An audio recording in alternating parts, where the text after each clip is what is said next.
یہ جو جماعت کا کام ہے نا، یہ سوچ کے نہیں کرو کہ مجھے کیا ملے گا، مجھے تو صرف جنت ملنی چاہیے اور مجھے جو ہے وہ یہ سکون ملنا چاہیے کہ میں حق کے ساتھ کھڑا ہوا۔ باقی یہ ذمہ داریاں ہیں ہمارے ہاں۔ تصور یہ ہے کہ چاہے تنظیمی ذمہ داری ہو یا تنظیم کسی کو عوامی ذمہ داری دے، یہ دونوں جو ہیں وہ ذمہ داریاں ہیں۔ اس کا اللہ کو بھی جواب دینا ہے، بندوں کو بھی جواب دینا۔ تو جس چیز کا اللہ کو جواب دینا ہو، بندہ اتنا ہلکا سمجھ لے اس کو کہ بس اسی کے گرد اپنی سوچ اور فکر بنا لے، تو غلط۔ تو اس لیے شوق ضرور ہونا چاہیے، مسابقت ہونی چاہیے۔ جیسے بچے آتے ہیں تصویر بنا رہے ہیں، چلو ان کی اچھی بات ہے، پیار محبت ہے، لیکن ان کو بھی سمجھاؤ کہ صرف اپنی تصویر کے لیے محبت نہیں۔ میں کوئی نوجوان میرے پاس آتا ہے، کہتا ہے بس ایک تصویر۔ میں کہتا ہوں یار تم تصویر کے لیے مجھ سے محبت کرتے ہو یا بغیر تصویر کے؟ تو کہتا ہے نہیں مجھے آپ سے۔ تو ٹھیک ہے پھر تصویر مت بنواؤ۔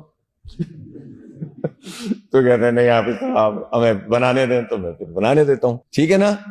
وہ تو ایک الگ بات ہے، لیکن ہمارے دل میں یہ بات نہیں ہونی چاہیے کہ ہم اپنی ذاتی مقصد کے، یہ جماعت اسلامی ہے، یہ کوئی اور پارٹی نہیں ہے۔ بہت پارٹیاں موجود ہیں، آدمی اپنے فیصلے کر سکتا ہے، لیکن یہاں جو عزت ملے گی کبھی کہیں نہیں ملے گی۔